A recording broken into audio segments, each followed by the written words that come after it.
Welcome to This Explainer. Okay, so we've all done it, curled up with a really good book on a rainy day just to escape reality for a little while. You know that incredible sensation? The one where the words on the page literally seem to dissolve, the room around you just kind of fades away, and you are entirely transported into the author's world? Well, today, we are diving into a fascinating literary and cinematic trope that takes that exact psychological feeling and turns it into a physical, dangerous, and absolutely magical adventure. We're talking about stories where the very act of reading becomes a literal gateway.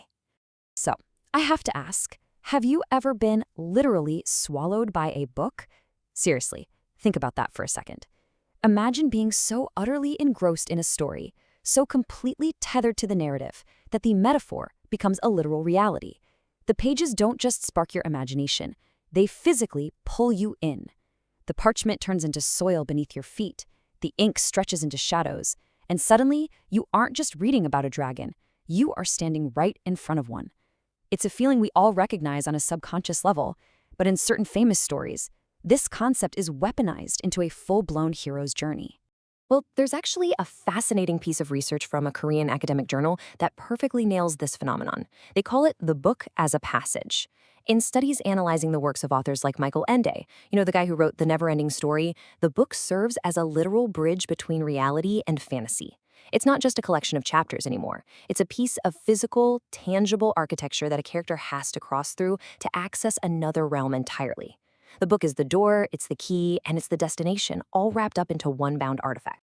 Here is our roadmap for exploring this magical concept today. We'll be stepping sequentially through the pages of this recurring narrative arc. We'll cover the book as a passage, discovering the forbidden text, gateways to new realms, facing the fantastic perils, the cost of magic, and finally, returning to reality. Let's get right into it. Starting with part 1, the book as a passage, and how it's all about escaping the real world. Let's look at the protagonists themselves. Because the truth is, these magical books don't just appear to anyone. They always seem to reveal themselves to lonely, misunderstood kids who desperately need a way to process some heavy real-world drama. There's some deep psychology at play here.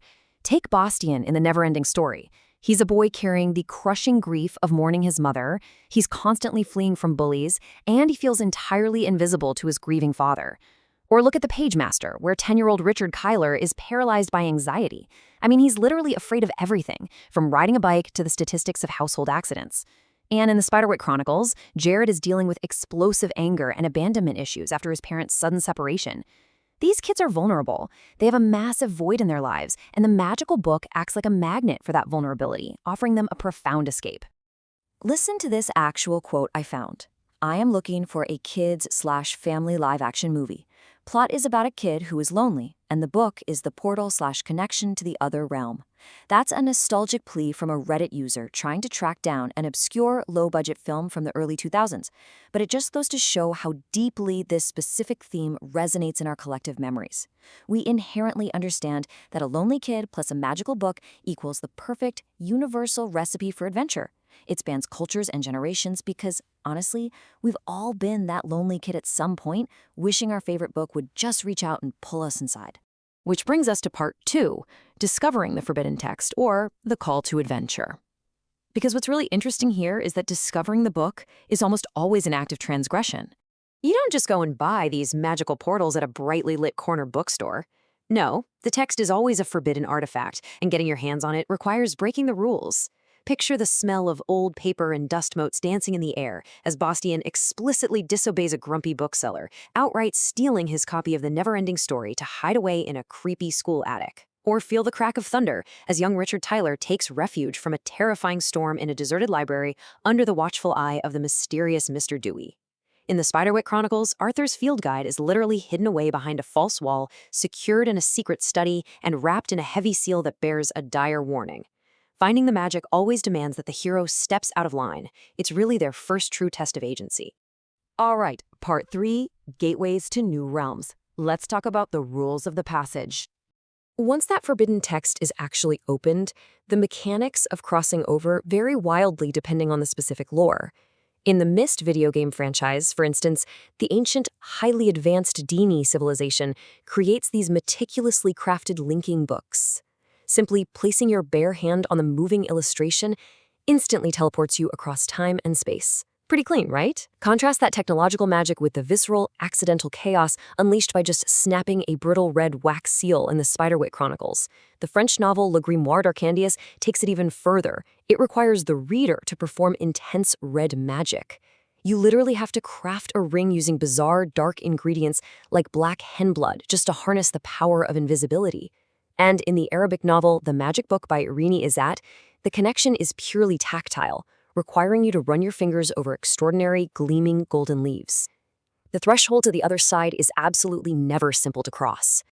And that leads us to part 4, facing the fantastic perils, or as I like to call it, when the pages bite back. Because reading these books doesn't just passively transport you. It actively makes you a target. And the dangers you face inside the text are often a profound reflection of the story's deeper themes. On one side, you have the immense philosophical terror of the nothing in The Neverending Story.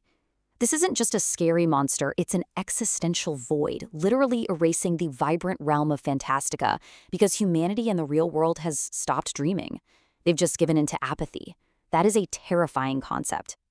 But then, on the complete opposite end of the spectrum, in the Spiderwick Chronicles, the threat is intensely physical. You are actively being hunted by a vicious, shape-shifting ogre named Mulgarath. He's a creature of pure malice who will murder anyone in his path to get the book and control the entire fairy realm. Simply holding the book makes you the absolute center of a deadly conflict. And surviving these realms? Well, that requires using the bizarre logic of the fantasy world itself. You can't just fight back normally. In the Pagemaster, to survive the horror section, Richard Tyler literally has to navigate the treacherous plots of classic literature, dodging Dr. Jekyll, Mr. Hyde, and Captain Ahab from Moby Dick. In the Spiderwick Chronicles, the kids are forced to physically defend their own living room by pouring thick borders of salt across the floorboards to block invisible monsters. I mean, they even resort to building highly volatile homemade bombs out of boiling tomato sauce in their kitchen oven just to explode an invading army of goblins. The mundane real world violently and abruptly has to adopt to the rules of the fantasy text. Let's move to part 5, the cost of magic, the price of immersion. Because this escapism, it is never free.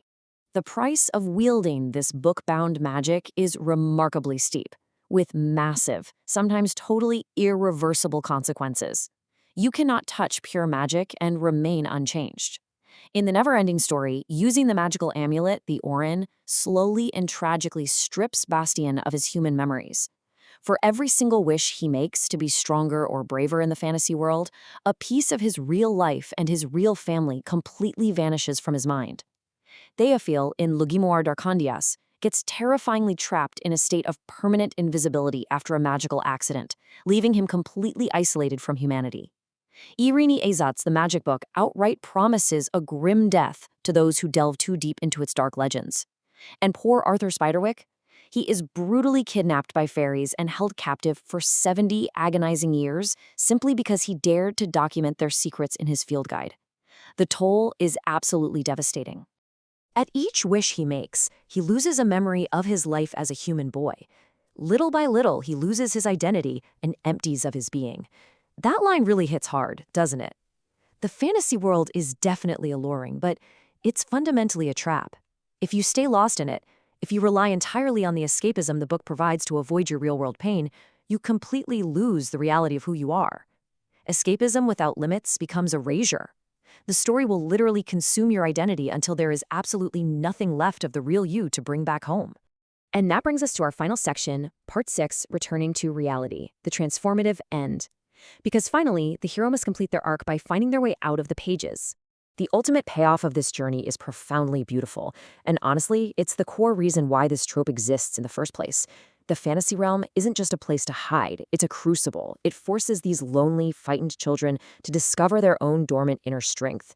By battling shape-shifting ogres, outsmarting pirates, and literally saving fictional universes from the brink of erasure, characters like Jared, Richard, and Bastien don't just survive, they return to the real world equipped. They come back with the immense empathy and courage needed to accept their flawed families, process their deep grief, and bravely face their real, messy lives. The book was a passage, yes, but the destination was never a magical castle. The destination was always self-acceptance. Ultimately, we use stories to practice being brave in the real world. So, I'll leave you with this. If you knew the world inside was real, which book would you dare to open? Take a moment to ponder that the next time you crack open a dusty old spine on your bookshelf. Knowing the breathtaking magic, the terrifying monsters, and the massive identity-altering cost of the passage. Which adventure would you actually dare to physically step into? Thanks so much for joining me on this explainer. Keep exploring and always mind the pages.